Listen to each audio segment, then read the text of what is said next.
కరీంనగర్ జిల్లా చొప్పదండి నియోజకవర్గంలో భారీ స్థాయిలో మట్టి అక్రమ తవ్వకాలు రవాణా జరుగుతున్నాయని బీఆర్ఎస్ నేత మాజీ ఎమ్మెల్యే సుంకె రవిశంకర్ ఆరోపించారు.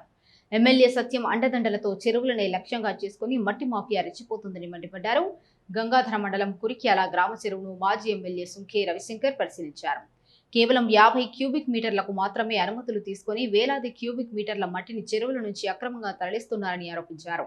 నామమాత్రపు అనుమతులతో భారీ స్థాయిలో తవ్వకాలు నిర్వహిస్తూ ఇటుక బట్టీల నిర్వాహకులను మట్టిని విక్రయించి కోట్ల రూపాయల లాభాలు ఆర్జిస్తున్నారని విమర్శించారు.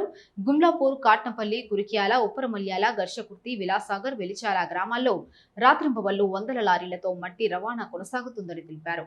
ఈ అక్రమ తవ్వకాల వల్ల చెరువుల కట్టలు బలహీనపడడంతో పాటు భూగర్భ జలాలు తగ్గిపోయే ప్రమాదం ఉందని, భవిష్యత్తులో రైతులకు తీవ్ర నష్టం వాటిల్లే పరిస్థితి ఏర్పడుతుందని ఆందోళన వ్యక్తం చేశారు.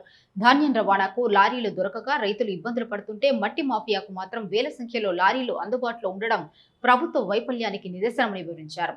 అక్రమాలను ప్రశ్నించిన ప్రజలను, రైతులను బెదిరింపులకు గురి చేస్తున్నారని ఆరోపించారు. కలెక్టర్, సిపి తక్షణమే జోక్యం చేసుకుని అక్రమ మట్టి తవ్వకాలను నిలిపివేయాలని డిమాండ్ చేశారు. మట్టి మాఫియాపై క్రిమినల్ కేసులు నమోదు చేసి బాధ్యులపై కఠిన చర్యలు తీసుకోవాలని కోరారు.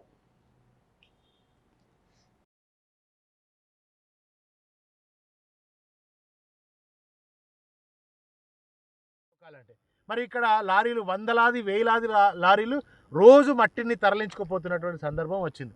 అయ్యా గౌరవ కలెక్టర్ గారు, అయ్యా సిపి గారు, దయచేసి మరి చెరువులలో నడుస్తున్న లారీలను ఆ ధాన్యం కొనుగోలు సెంటర్ రైతన్నకు పంపిస్తే అక్కడ ధాన్యం అన్న కొనుగోలు జరుగుతాయి. ఎట్లాగూ ఆ క్వింటాల్ మీద 10 కిలోలు కట్ చేస్తున్నారు, రైతును నట్టేట మోస్తున్నారు, అది వేరు సమ్మతి.